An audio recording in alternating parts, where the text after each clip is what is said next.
Welcome to the Codecast podcast. Real-world insights for your daily medical coding and billing processes. And now, here's your host, Terry Fletcher. Hello, everyone, and welcome to the Codecast podcast today. My name is Terry Fletcher, and hello to all of our 75,000 plus listeners as we continue to grow on YouTube and all platforms, including iTunes, Stitcher Radio, Spotify, Google Podcasts, and TuneIn. Also, just a reminder that it really helps me stay on air if you can leave a 5-star rating and a review on any platform that you listen to. I know Apple Podcast tracks these things, so I appreciate that. And also, thank you very much, and a shout out this week to Ken R., Jennifer K., Virginia, or Jenny O., Doris and Melissa C., Pamela B., and Bob P. Thanks for listening and the lively conversation on LinkedIn this week. We've had some interesting posts, a lot of information encouraging coders to not code correctly, and my head spun around. I saw something up there that was actually linked to a YouTube video telling coders that they could throw out the medical decision-making of their E&M process when they're auditing and scoring for a record. And I did comment publicly. I usually don't do that, but it was just such a dangerous thing to have put up there publicly. And then I saw some other things saying, and it actually was tied to an AAPC blog that basically said something to the effect of, professional coders, sometimes you have to break the rules to get things paid. And I'm like, are you kidding me right now? You're actually going to encourage coders to code based on what payer policies are saying? So please don't do that. The money will come if you do it correctly and follow not only the letter of the law, but the spirit of the rules. And I'm going to give some examples on that in a next episode at some point down the road. I'm still reeling from some of these posts that were actually put on some public forums, and I just still can't believe it's out there. So shout out to everybody that we were having that conversation and how unfortunate it is that some of that information's out there. But getting back to the podcast, so I hope everyone's doing well. Let's get back to some positive stuff. I hope you're having a great day and you had a good weekend. And I know this is the last Tuesday of the month, and I usually do my Top 10 Tuesday. But today I wanted to touch on a subject that may be a little bit controversial, but it is in our forefront right now, not only in the news, but also in healthcare. And it's a growing and important part of today's healthcare stage. So our topic today is going to be about ways that primary care and physician specialty practices can make their practice LGBTQ plus friendly. So regardless of your personal feelings or political beliefs or political agendas or anything on the topic, this is a growing patient population. And it's time to understand what it means to be a true professional in the current healthcare climate. I've not been shy about telling you my personal political, beliefs. I'm a conservative, but this is an important patient population. And us coders, professional healthcare consultants, administrators, billers, it doesn't matter. Physicians, back office, front office, it doesn't matter. You need to embrace this patient population because there's some studies out there right now that are saying that it's not only an important population, but there's some issues with regarding how comfortable these patients are in a clinical setting. And it's unfortunate some of the things that I've been reading up on. So recently there was a study, and it was from the Family Equality Council, FEC.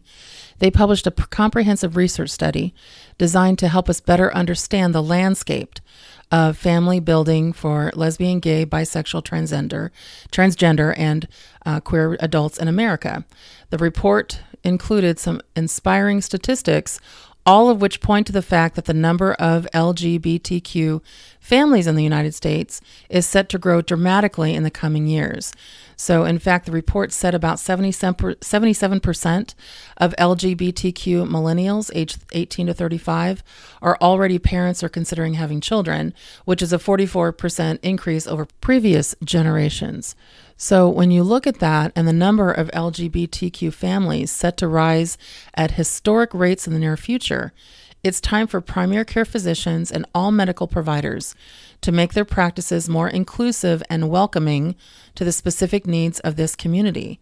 Creating an inclusive practice for the LGBTQ community requires time and intention. I didn't say attention, I said intention. A very focused effort that needs to yield a designation with the Healthcare Equality Index, the HEI. This is a human rights campaign foundation. They give out award status to policies and practices that meet the highest standard of LGBTQ inclusion and equality. And I've had 2 practices of mine that were awarded these status designations, and you have to earn them each year. So while gaining momentum to garner the HEI status, I want to look at some ways that providers can make their practices more inclusive immediately. But first, the Today's Codecast podcast is brought to you by Movado Watch Company, one of the world's leading watchmakers. Movado, modern, ahead of its time. Movado.com. Also check out their new affiliate, MVMT Watches, at mvmtwatches.com. Okay, so how can you be intentional when catering to the needs of this new and some say alternative medicine population? So what are we looking at here? So there was something in Modern News Network, which is medical economics, and they were talking about, what really is an important way to at least start the process. And one of the things they talked about is training staff to use inclusive language. So historically, most primary care practices have been focused on gender-specific patients. So now you'll need to adjust your language, and words do matter. From the person who answers the phone to the billing people to the clinical providers, everyone in the practice needs to be retrained and understand how to rephrase all patient interaction out of the male-female vernacular to inclusive language. When a woman is on the phone asking about an appointment or a bill, the inquiry should be about her partner, not her husband. This can be accomplished by a practice committing to staff training and ongoing quality improvement in the LGBTQ cultural competency. I actually have on-demand videos on this if you're interested in just getting them to have your and purchasing them to have your practice listened to.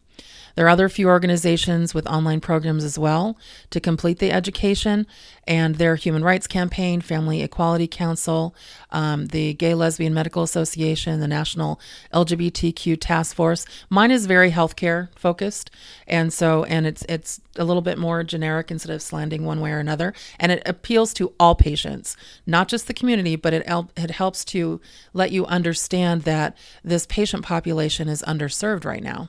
So next, what you want to do is update forms and marketing collateral.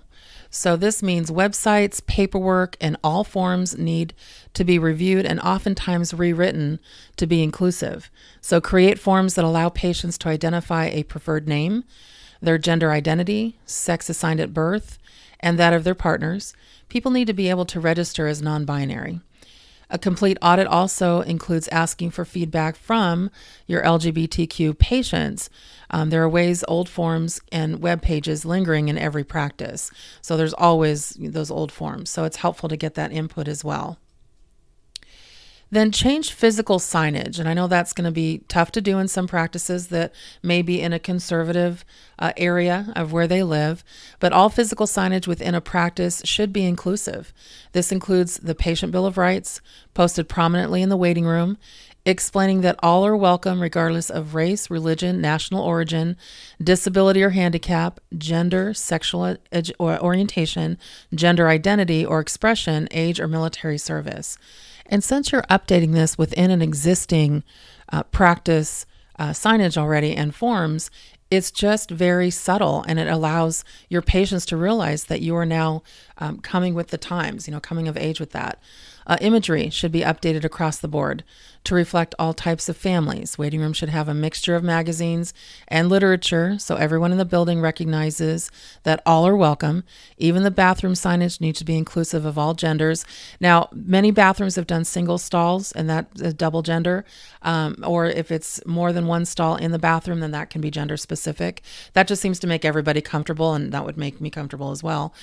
So that's what I see in a lot of practices. On the website and on your entrance doors, this is something that I find a little controversial, but I can see where it would be appropriate. And that is having a rainbow sticker acknowledging your inclusive practice. And some practices have put that on the door, not where it's, prominent where it would offend any other patient population, but just to be inclusive, to let other patient populations know and alternative medicine patients that you are an inclusive practice. Some practices have also taken some things to the extreme where they've also had some recognition of certain Pride months in June, things like that. That's up to you. That's now more social than it is more important as far as a patient population. So that's a little bit more subjective. And then embracing a different attitude. That is really a big one. Primary care physician practices and also specialty practices need to embrace the differing attitudes of the LGBTQ individuals. How someone identifies does affect their overall health. As a primary care practitioner, you need to get to know your patients personally. LGBTQ people access the healthcare system with anxiety and a desire for acceptance. They need to feel safe to trust you, which is why you should increase your cultural competence in this. These patients are less likely to need birth control, and they are more at risk of depression, substance abuse, and discrimination.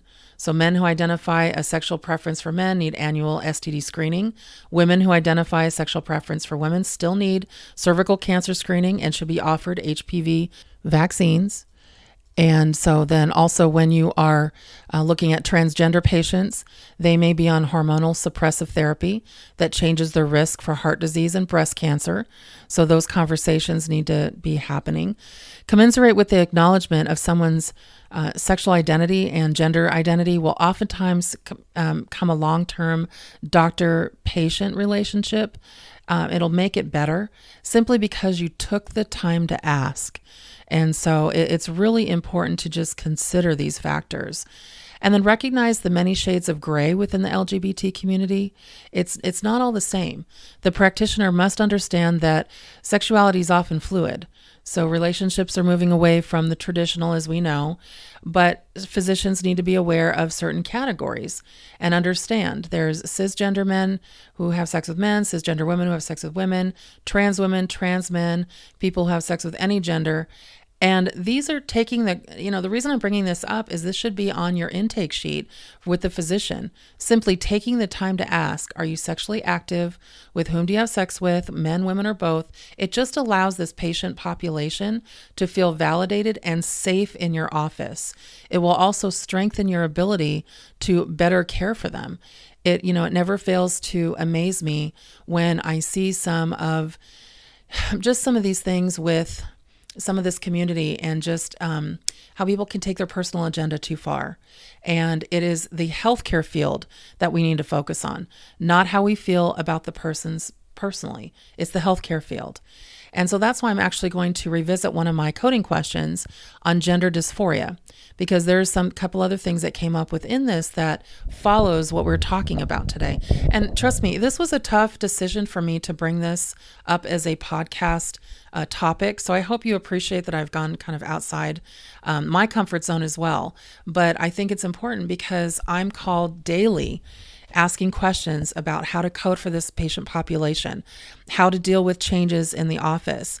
And from somebody who is a conservative Republican being asked those questions, and now the one that people go to protect and to inform and to intentionally make this patient population comfortable, should say a lot about where we've come, what I'm trying to do to make sure that all patient populations are protected, and something that can help you as a professional do the same.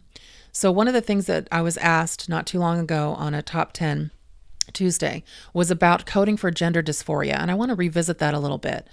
So this is a diagnosis determined by a medical professional when the gender assigned at birth does not match the gender with which individuals identify, and they experience significant distress as a result.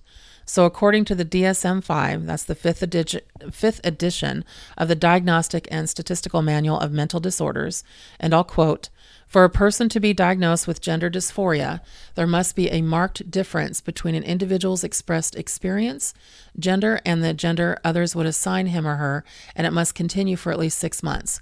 So how do you translate that to ICD-10 coding?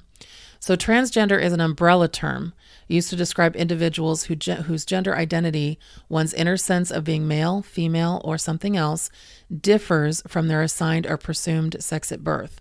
So this is again referred to as gender dysphoria. It is important to note that DSM-5 states that gender nonconformity is not in itself a mental disorder. So the critical element of gender dysphoria is the presence of a clinically significant distress associated with the condition. And only a physician can make that call, and it has to be well documented. But the reason I wanted to bring this up is because last Saturday, just a few days ago, the World Health Organization announced that they will remove the word gender identity disorder from its global manual and amend the health guidelines to reclassify gender identity disorder to the formal diagnosis of gender dysphoria, which will now be featured under the sexual health chapter rather than mental disorders chapter. That's going to be huge when it comes to coverages and that patient population and what they can get covered. As you know, mental health has limitations, huge limitations, even for smokers and certain substance abuse. Those are all under the mental health disorder chapter. So gender identity diagnoses in ICD-10, they start in the F64 code series. And it's under gender identity disorder, but it is going to change. It's really considered a gender incongruence characterized by a strong and persistent cross-gender identification. So stating a desire to be the other sex or frequently passing as the other sex, coupled with persistent discomfort and associated distress with his or her sex, manifested in adults, for example, as a preoccupation with altering primary and secondary sex characteristics through hormonal manipulation or surgery. So it is a clinical condition, and it starts at the F64 series right now and goes down to F64.9. So you would check that out. Now, why some patients manage to overcome symptoms of distress on their own and assign a symptom that leads to the gender disorder, I should say now gender dysphoria diagnosis code, an understanding by the healthcare professional of the concepts, terminologies, and challenges that these patients are feeling when they walk into your practice is going to be very helpful to you in bringing about the personal discovery that facilitates self-comfort in dealing with these strong emotions. So it's access to affordable and quality health care. It's really essential to avoiding negative health consequences for any patient. Yet most insurance companies exclude medically necessary services to transgender people, including mental health therapy and hormonal therapy and surgery. And also that patient population has had negative experiences in healthcare settings, including providers and office staff who've really just lacked the information necessary to provide sensitive services. And it's a part of discrimination. And so you don't want to delay healthcare. You don't want to avoid healthcare because you're putting their overall health at risk as well. And so with today's ever-changing climate of the patient profile, we as healthcare professionals, we need to embrace a different attitude, recognize that staff needs training not only on ICD-10 associated conditions for these patients, but also in inclusiveness when it comes to language in the practice, those intake forms I talked about, and conversations in general. So be proactive when researching and embracing some of this alternative medicine model. It's here to stay, and this could potentially be a very large patient population for you and your staff. So really try to embrace the situation if you can. Okay, so our coding question today was brought to you by Simple Health Radio, discussing topics related to your health and well-being, simplehealthradio.com, and Stranger Things, netflix.com/Stranger Things. Download their app today to start watching original shows streaming live. Stranger Things, netflix.com. Okay, so now I'm going to end with my personal tidbit this week, which I'm actually very excited about. I actually can't wait. I am less than a week out from my Hawaii AAPC conference speaking session. I get to go to Ko'olaina, which is Oahu, and I leave on Sunday for a week in Oahu. I'm very excited to have 7 days to unplug, and the very end of the trip is when I do my 2-hour speaking presentation. Now, when you work for yourself like I do, there's no such thing as taking a complete day off ever. I have not had a complete day off in, I would say, probably 15 years. So I will have my laptop with me, but I limit myself to 2 hours in the morning per day. That's it. Turn it off. I answer Coding Corner questions, emails, but it is still part of work trip at the very end. But I don't speak to my last day. So the rest of the time, my phone will be in my room, put away. I'll be reading a book. I'll be swimming in the lagoons or one of the 3 pools. And yes, sangria and Mai Tai is on my menu, poolside and beachside. My daughter is joining me for the week, so we're both excited for the break. And not to worry about next week's podcast. You know, I never miss. So actually, I'll be doing some back-to-back recordings today. So it'll definitely drop while I'm gone. So everyone, make it a great day and a great week. And thank you for listening to the Codecast podcast. For more information on medical coding, billing, auditing, and compliance, including how to hire Terry, follow Terry on Twitter at TerryCoder1 or visit her website at www.terryfletcher.net. Podcast producer Joe Kuzma. Music producer Dassassin Music.